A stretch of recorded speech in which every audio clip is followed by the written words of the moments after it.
నమస్కారం. చరిత్రలో అత్యంత ఆసక్తికరమైన, లోతైన, అలాగే కాస్త భయంకరమైన ప్రతీకలలో ఒకదానిని డీకోడ్ చేసే మన ఈ ఎక్స్ప్లెయినర్కు స్వాగతం. ఈరోజు మనం బైబిల్ గ్రంథంలో, మరీ ముఖ్యంగా ప్రకటన గ్రంథం 12వ అధ్యాయంలో ఉన్న ఒక గొప్ప మిస్టరీని ఛేదించబోతున్నాం. అదే మహాఘటసర్పం. అసలు ఏంటి ప్రాచీన రహస్యం? దీని వెనుకున్న అసలు కథ ఏంటి? ఎలాంటి ఆలస్యం లేకుండా నేరుగా ఈ విశ్లేషణలోకి వెళ్ళిపోదాం. మహాఘటసర్పము అనగా అపవాది అనియు సాతాననియు పేరుగల ఆ ఆది సర్పము పడద్రోయబడెను, వాడు సర్వలోకమును మోసపుచ్చువాడు. వినడానికే ఎంతో నాటకీయంగా ఒక గొప్ప విశ్వయుద్ధం మధ్యలోకి మనల్ని నేరుగా తీసుకెళ్తున్నట్లుంది కదూ. ప్రకటన గ్రంథం 12:9లోని ఈ పవర్ఫుల్ కోట్తోనే మన ఎక్స్ప్లెయినర్ను మొదలుపెడదాం. అసలీ మూల గ్రంథాలు చెబుతున్న ఆ కాస్మిక్ స్టోరీ ఏంటో ఇప్పుడు డీటెయిల్డ్గా చూద్దాం. మన మొదటి భాగం ఆదిసర్పం ముసుగు తీయడం. ఇక్కడ మనం అర్థం చేసుకోవాల్సిన ఒక బేసిక్ పాయింట్ ఉంది. అది ఏంటంటే, ఇక్కడ ప్రస్తావిస్తున్న ఆదిసర్పం సడన్గా ఎక్కడ్నుంచో ఊడిపడిన కొత్త క్యారెక్టర్ ఏమీ కాదు. ఆదికాండం 3వ అధ్యాయంలో ఏదేను వనంలో హవ్వను మోసగించిన అదే ఎంటిటీ అని మన సోర్స్ చాలా స్పష్టంగా కనెక్ట్ చేస్తోంది. అంటే ఏదేను వనంలో ఒక మామూలు సర్పంగా కనిపించిన ఆ మోసకారి ప్రకటన గ్రంథం నాటికి సర్వలోకాన్ని మోసపుచ్చే ఒక మహాఘట సర్పంగా, సాతానుగా ఎలా పరిణామం చెందాడో మనమిక్కడ స్పష్టంగా గమనించవచ్చు. అయితే ఇక్కడే మనమొక చిన్న విషయం క్లారిఫై చేసుకోవాలి. ఘటసర్పం అనగానే సినిమాల్లో చూపించినట్లు నోటి నుండి నిప్పులు చెరిగే ఒక పెద్ద రాక్షస బల్లిని మనం అస్సలు ఊహించుకోకూడదు. ఎందుకంటే గ్రంథమిక్కడ ఒక భౌతికమైన జంతువును వర్ణించడానికి ఈ పదాన్ని వాడలేదు. ఇదొక పవర్ఫుల్ మెటఫర్, అంటే ఒక రూపకమన్మాట. సర్వనాశనం చేసేవాడు, నిరంతరం మోసగించేవాడు అనేవాడి స్వభావాన్ని సూచించడానికి వాడిన అత్యంత శక్తివంతమైన ప్రతీక ఇది.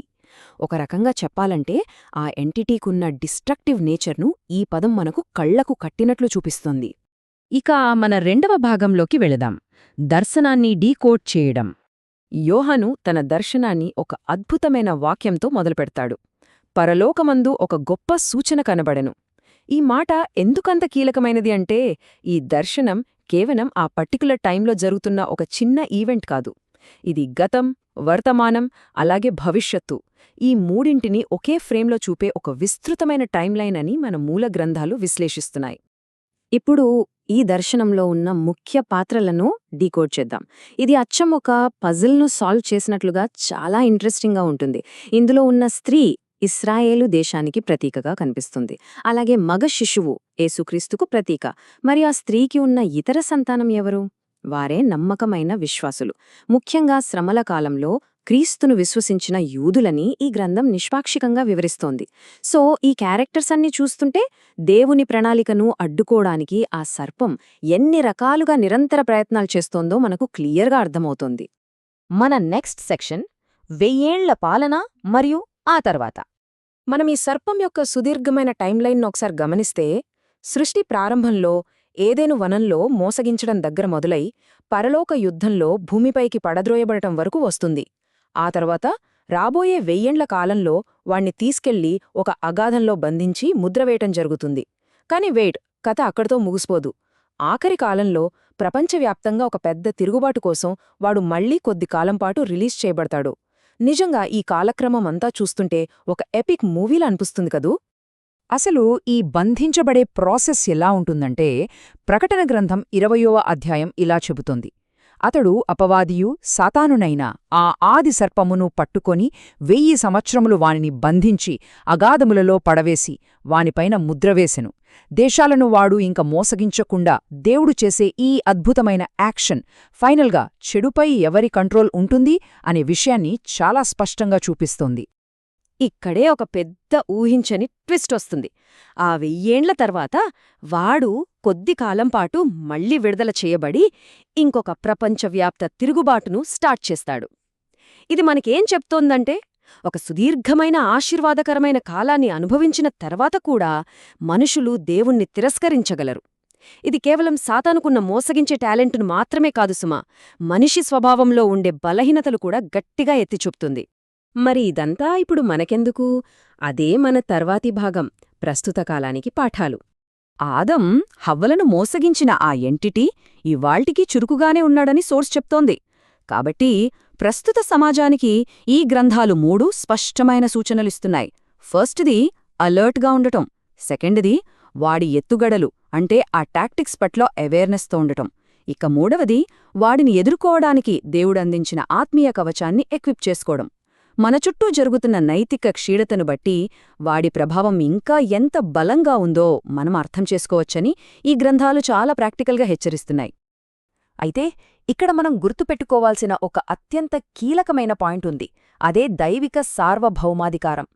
ప్రపంచంలో ఎంత గందరగోళమున్నా సరే, సాతాను ఎందుకలా స్వేచ్ఛగా తిరుగుతున్నాడో మనకు ఒక్కోసారి అర్థం కాకపోయినా అల్టిమేట్ కంట్రోల్ మాత్రం దేవుని చేతిలోనే ఉందన్నది ఇక్కడ స్పష్టం. ఆ నిందాపవాది ఉనితిని దేవుడు కేవలం సహిస్తున్నాడు అంతే. ఈ ప్రకటన గ్రంథం కథనమంతా మనల్ని భయపెట్టడానికి కాదు, ఈ నిరంతర పోరాటాల మధ్య ఉన్న మానవాళికి ఒక ఓదార్పుని, ధైర్యాన్ని ఇవ్వడానికే అని ఈ అనాలిసిస్ వివరిస్తోంది. ఈ సోర్స్ వివరిస్తున్న మరో ఇంట్రెస్టింగ్ యాంగిల్ చూద్దాం. బాహ్య ప్రభావం వర్సెస్ మన సొంత ఎంపిక. ఒకవైపు చూస్తే మోసం, శోధన నిజమే. సాతాను నాతో అలా చేయించాడు అనడంలో కొంత వాస్తవం ఉండి ఉండొచ్చు.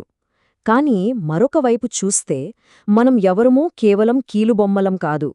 మన ప్రతి యాక్షన్కి, ప్రతి చాయిస్కి శాశ్వతమైన పరిణామాలుంటాయి. దేవునితో ఉండాలా లేదా దేవునికి దూరంగా ఉండాలా అనేది మనుష్యులు తమకు తాముగా పూర్తి స్పృహతో తీసుకోవలసిన నిర్ణయమని ఇది చాలా బలంగా చెప్తోంది. ఇక మనం ఈ ఎక్స్ప్లెయినర్ ముగింపుకు చేరుకున్నాం. ఇదంతా చూశాక మీకందరికీ ఒక ప్రశ్న రావచ్చు. అల్టిమేట్ కంట్రోల్ దేవునిదే అయినప్పుడు మానవుల స్వేచ్ఛా ఎంపికలు ఈ అంతిమ కథనాన్ని ఎలా షేప్ చేస్తాయి? పూర్వనిర్ణయానికి మరియు మన ఫ్రీవిల్కి మధ్య ఉన్న ఈ సున్నితమైన బ్యాలెన్స్ను మనం ఎలా అర్థం చేసుకోవాలి? నిజంగా ఇది చాలా లోతుగా ఆలోచించాల్సిన ప్రశ్న కదూ? ఈ సంక్లిష్టమైన ప్రతీకలను, కాన్సెప్ట్స్ను అర్థం చేసుకోవడానికి మన ఈ విశ్లేషణ మీకు ఒక కొత్త దృక్పథాన్ని ఇచ్చిందని ఆశిస్తున్నాను. మళ్ళీ మరో ఆసక్తికరమైన టాపిక్తో కలుద్దాం. ధన్యవాదాలు.